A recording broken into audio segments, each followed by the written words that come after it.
Good morning, class. Today we discussed about experimental errors, in which we are discussed its two types: systematic errors and random errors.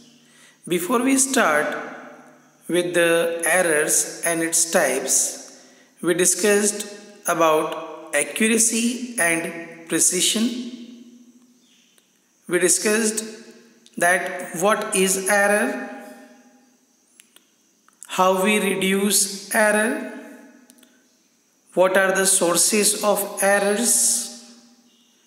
So let's start with the first topic, accuracy.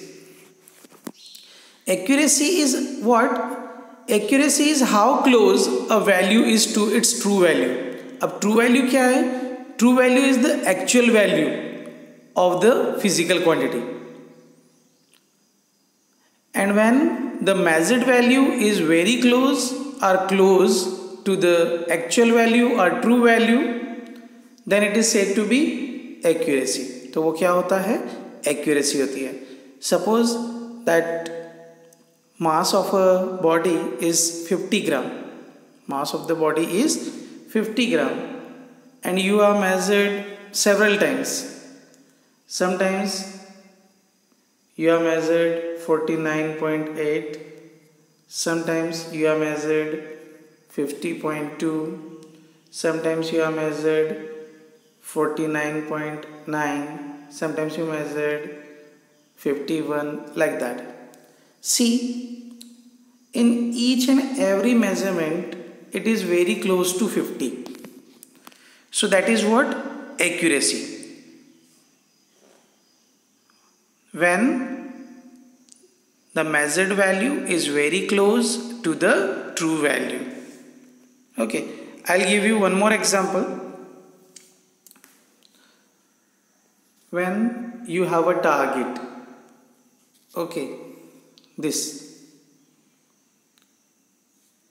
you have to target this one, but it is always hit at that place? No. यहाँ पर कभी कभी लगता है. जब यहाँ पर लगता है तो मार्किंग क्या मिलती है? फुल मिलती है. तो एक्यूरेसी कब होगी? जब यहाँ पर हिट होगा. तो कहने का सिंपल सा मीनिंग है कि जब कोई एरो सेंटर पर हिट करता है तो वो क्या होता है? एक्यूरेट होता है. क्या होता है? एक्यूरेट. अब प्रिसिशन क्या है? Precision is how repeatable a measurement is.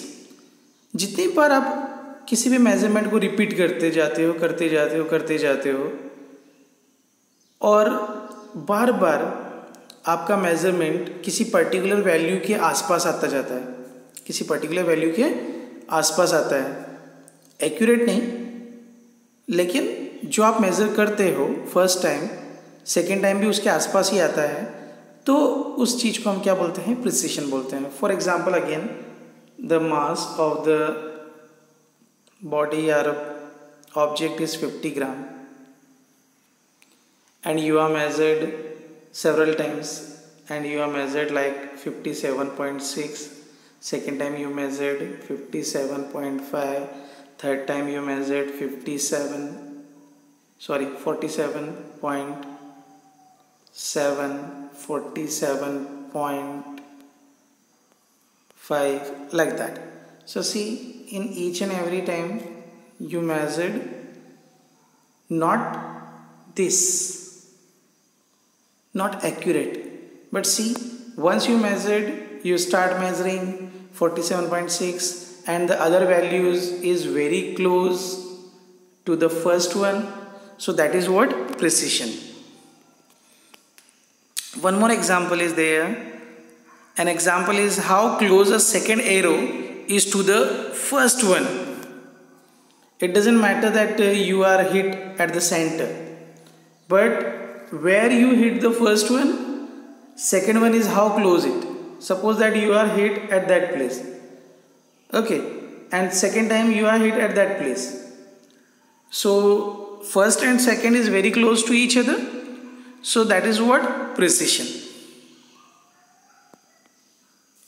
see the diagram.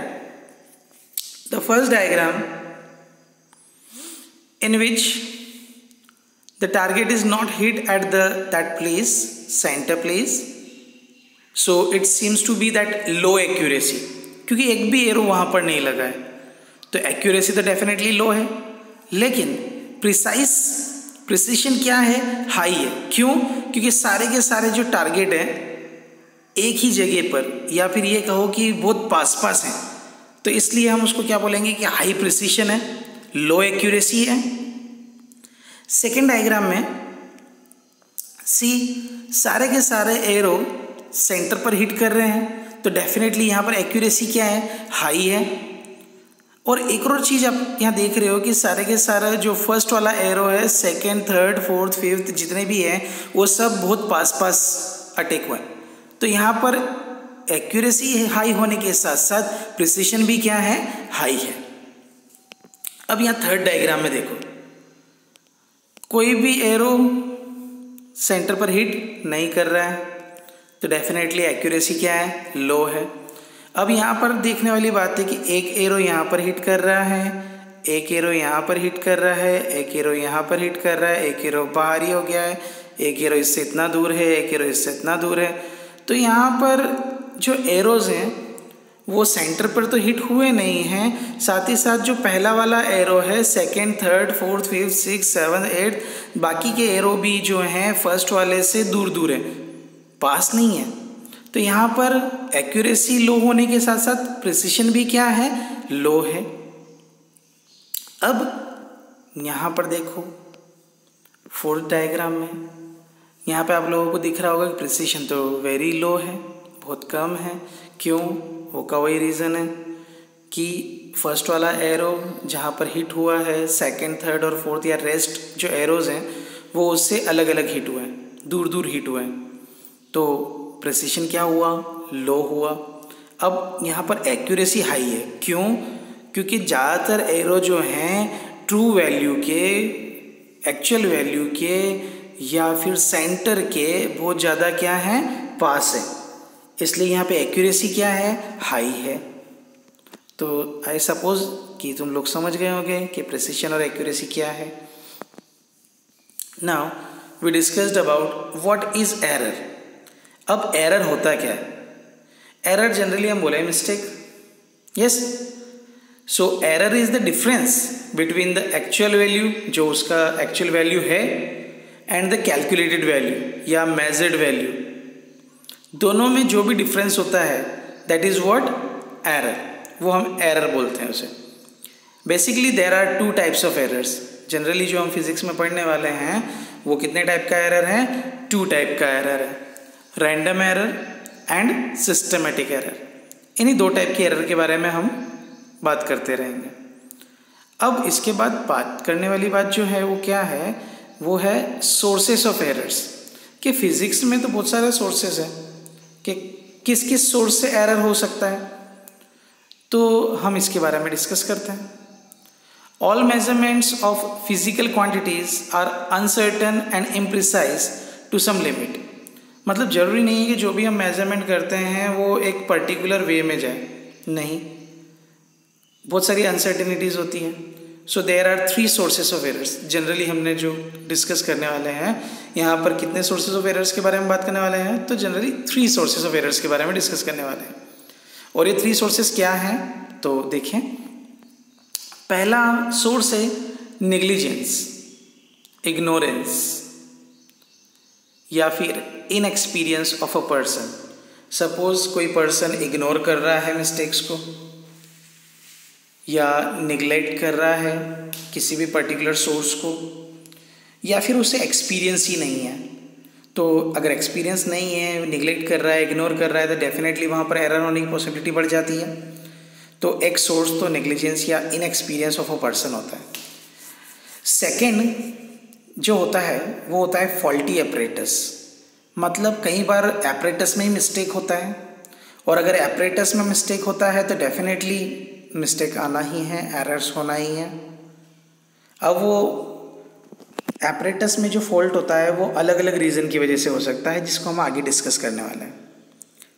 Third जो सोर्स होता है वो होता है इनएप्रोप्राइट मेथड और टेक्निक, मतलब जिस भी मेथड या टेक्निक का आप यूज़ कर रहे हो वो इनएप्रोप्राइट है उस पर्टिकुलर एक्सपेरिमेंट के लिए, पर्टिकुलर मेजरमेंट के लिए, तो मिस्टेक होना ही है। फिर आता है difference between error and uncertainties. अब एरर और अनसर्टिनिटी में क्या डिफरेंस होता है? Let's see the basic difference between errors and uncertainties is, generally error होता क्या है? एरर को हमने अभी भी बताया कि it is the difference between the calculated value and the actual value. Calculated value और एक्चुअल वैल्यू के बीच में जो डिफरेंस होता है that is what error mistake. While uncertainty is usually described as an error, तो जिस भी फिजिकल क्वांटिटी में जो एरर होता है वही क्या है? अनसर्टिनिटी है। क्यों? क्योंकि वही बार बार क्या होता है? चेंज होता रहता है, वो एक जैसा नहीं होता। एक बार हमने मेज़र किया तो जो एरर आया, जो डिफरेंस आया वो सपोज 0.3 का आया। सेकेंड टाइम हमने मेज़र किया तो हो सकता है कि वो डिफरेंस थोड़ा कम हो जाए या थोड़ा ज़्यादा हो जाए, तो वो कोई फिक्स नहीं होता है। तो अनसर्टिनिटी को हम जनरली एरर में ही डिस्क्राइब करते हैं कि जो एरर होती है वही क्या है? अनसर्टिनिटी है। Now the most important thing, experimental errors, systematic error and random errors. So let's start with the types of errors in physics. There are two major types of errors in the measurement of physical quantity. Physical quantity को measurement के लिए हम generally जब भी बात करने वाले हैं तो मेजर 2 टाइप्स के बारे में बात करने वाले हैं एरर्स के, वो है रैंडम एरर और सिस्टमैटिक एरर। अब रैंडम एरर होता क्या है? सोचने वाली बात है, रैंडम एरर है क्या? Random error is said to take place when repeated measurements of a quantity. जब आप किसी पर्टिकुलर फिजिकल क्वांटिटी का मेजरमेंट ले रहे हो, रिपीटेड मेजरमेंट ले रहे हो और हर बार आपको अलग अलग वैल्यूज़ मिल रहा है, अगर अलग अलग वैल्यू मिलेगा तो डेफिनेटली आपका एरर भी बार बार क्या होगा? अलग अलग होगा, जबकि कंडीशन सेम है। आप एक ही कंडीशन में बैठ कर उसी फिजिकल क्वांटिटी का बार बार रिपीट मेजरमेंट लिए जा रहे हो और हर बार आपका वैल्यू क्या आ रहा है? अलग अलग आ रहा है। ओके, तो ये कौन सी एरर हुई? रैंडम एरर हुआ। अब रैंडम एरर के रीज़न क्या है, किस वजह से आते हैं? तो it occurs due to some unknown reason. इसका कोई पर्टिकुलर नोन रीज़न नहीं होता, ये अननोन रीज़न है। अब इसको हम रिड्यूस कैसे करें? अब एरर आई है तो डेफिनेटली हमें उसे क्या करना पड़ेगा? रिड्यूस करना पड़ेगा, कम करना पड़ेगा, तभी तो हम ट्रू वैल्यू के बहुत ज़्यादा क्या होंगे? पास होंगे। तो random error can be reduced by taking several readings of the same quantity and then taking their mean. तो सिंपल सी चीज़ है, उसको रिड्यूस कैसे करें? तो हमें किसी भी पर्टिकुलर फिजिकल क्वांटिटी का क्या करना पड़ेगा? बहुत सारी रीडिंग्स लेना पड़ेगी। इसीलिए हम जब भी एक्सपेरिमेंट करते हैं तो कम से कम 5 to 7 or 10 रीडिंग्स जरूर लेते हैं, और जब हम बहुत सारी रीडिंग्स लेंगे तो उनका क्या निकालेंगे? मीन निकालेंगे, और जो मीन आएगा वही क्या है? एक्चुअल वैल्यू है। क्यों? क्योंकि वो ट्रू वैल्यू के, एक्चुअल वैल्यू के बहुत ज़्यादा क्या होता है? पास होता है, नज़दीक होता है, इसलिए हम उसको क्या बोलते हैं? एक्चुअल वैल्यू बोलते हैं। Now second is what? Systematic error. अब सिस्टमैटिक एरर क्या है? तो मैं इसको सिंपल लैंग्वेज में बताऊं तो systematic errors are those error which causes are to be known, जिसका कारण हमें पता होता है कि ये एरर क्यों आ रही है, क्या रीज़न है इसके पीछे। तो इस टाइप की एरर को हम क्या बोलते हैं? सिस्टमैटिक एरर्स बोलते हैं। एंड बुकिश लैंग्वेज की अगर हम बात करें तो सिस्टमैटिक एरर क्या है? Systematic error occurs when all the measurements of a physical quantities are affected equally। जब सारी की सारी फिजिकल क्वांटिटीज़ एक जैसी अफेक्ट होती है तो उसको हम क्या बोलते हैं? सिस्टमैटिक एरर्स बोलते हैं।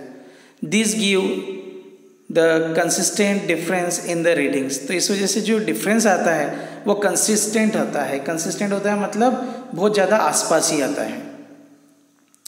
अब रीजंस ऑफ सिस्टमैटिक एरर्स, तो यहाँ पे बहुत सारे रीजंस होते हैं। कुछ इंस्ट्रूमेंट में ज़ीरो एरर की वजह से एरर आता है, कुछ में पुअर कैलिब्रेशन होता है कि वो सही ढंग से कैलिब्रेट नहीं किए हुए रहते, सही ढंग से बैलेंस्ड नहीं होते, तो इस वजह से भी एरर आता है। किसी का कैलिब्रेशन ही इनकरेक्ट होता है कि उसको कैसे भी रख दिया जाए और मेजरमेंट करना शुरू कर दिया जाए तो भी वहाँ पर क्या होता है, एरर आती है। How can we reduce systematic errors? अब सिस्टमेटिक एरर्स को आप रिड्यूस कैसे करोगे? ओके, बात आई रिड्यूस करने की। We can reduce systematic errors by comparing the instrument with another instrument which is known to be more accurate. हम एक इंस्ट्रूमेंट का दूसरे इंस्ट्रूमेंट के साथ कंपैरिजन करते हैं जो कि ज़्यादा एक्यूरेट है। अब अगर आप ये कर पाएंगे तो क्या होगा कि एक से जो एरर आ रही है वही चीज़ जब आप दूसरे एक्यूरेट इंस्ट्रूमेंट में मेज़र करेंगे तो आपको बहुत ज़्यादा क्लोज वैल्यू मतलब एक्यूरेसी मिल जाएगी। तो कितना डिफरेंस आ रहा है, जो भी डिफरेंस आ रहा है तो उस डिफरेंस को हम बोलते हैं फैक्टर। तो उस फैक्टर का या तो हमें एडिशन करना पड़ता है या फिर सब्ट्रैक्शन करना पड़ता है। मतलब हम सिस्टमेटिक एरर को रिड्यूस करने के लिए करेक्शन फैक्टर का अप्लाई करते हैं और वो करेक्शन फैक्टर करके हम उस एरर को क्या कर सकते हैं, रिड्यूस कर सकते हैं। कुछ और भी ऐसे एग्जांपल्स हैं जैसे कि एक्सटर्नल कॉज की वजह से एरर हो रहा है। External cause like you are measuring a weight of something और ऊपर आपने फ़ैन चला रखा है। फ़ैन चला रखा है तो डेफिनेटली प्रेशर एग्जिट करेगा और प्रेशर एग्जिट करेगा तो वहाँ पर उसका जो मेजरमेंट है वो गलत आएगा। अब अपने को रीज़न पता चल गया कि किसकी वजह से एरर आ रहा है तो आप उसको क्या कर दोगे, रिड्यूस कर दोगे। कैसे रिड्यूस कर दोगे? तो simply turn off the fan. Thank you class.